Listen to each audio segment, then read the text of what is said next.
SP125 BS6 FI বাইকটির suspension hard এবং loose করার ব্যাপারে আমি যেটা বাস্তব অভিজ্ঞতা দেখতে পেলাম, এই দেখেন আমার সাসপেনশন এখন কিন্তু একদম নিচু করা আছে, অর্থাৎ একবারে যে সর্বশেষ লুজ যেখানে করে সেই জায়গায় দেয়া আছে, যার দরুন এই অবস্থায় বাইক চালালে অনেকটা কমফোর্টেবল পাওয়া যায় এবং ঝাঁকি কম লাগে, মোটামুটি অনেক সুন্দর স্প্রিং জাম করে। কিন্তু এতে সমস্যা হলো যদি আপনি ডাবল রাইড করেন সেক্ষেত্রে একটু উঁচু নিচু জায়গা যেমন স্পিড ব্রেকার, গতিরোধক যে জায়গাগুলো আছে এগুলোর মধ্যে যখন আপনি পার হবেন তখন কিন্তু ওই ঝাঁকিটা ওখানে লাগার কারণে চাকাটা একদম উপরে মাঠঘাটের মধ্যে গিয়ে লেগে যায়।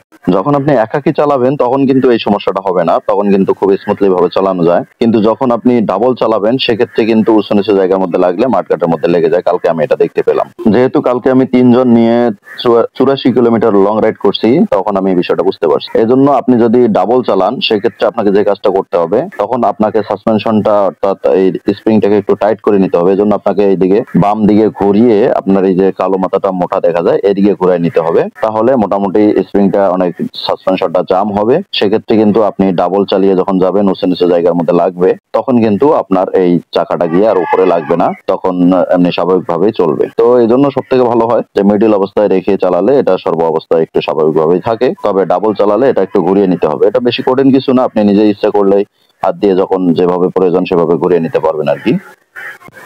এবং কালকে লং রাইড করার সময় আরো একটা জিনিস আমি খেয়াল করছি, তাহলে 70 থেকে 80 স্পিডে আমি গাড়ি চালাইছিলাম কালকে।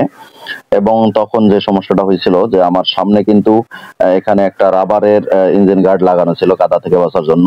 তো এইটা থাকার কারণে কি হয়েছে, দেখি যে ইঞ্জিনটা প্রচুর হিট হয়েছে এবং ঠিক মতো ইঞ্জিনের মধ্যে বাতাস না পাওয়ার কারণে পায়ের মধ্যে অনেক গরম লাগতেছিল।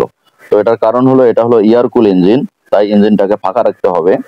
এটার যে ইঞ্জিন কিট আছে যেটার মধ্যে ফাঁকা থাকে সেটা লাগালে হয়তো সমস্যা হবে না, কিন্তু এমনিতে রাবারের যে ইঞ্জিন কিট গুলা অর্থাৎ রাবারের যে ইঞ্জিন গার্ড গুলা আছে সেগুলো লাগালে কিন্তু পুরো বাতাসটাকে আটকে নেয়, এর কারণে কিন্তু ইঞ্জিনটা বাতাস পায় না। এই কারণে আমি কিন্তু যখন একবার গেছি পৌঁছার পরে আবার বাসায় আসার আগেই এটাকে খুলে রেখে দিছিলাম।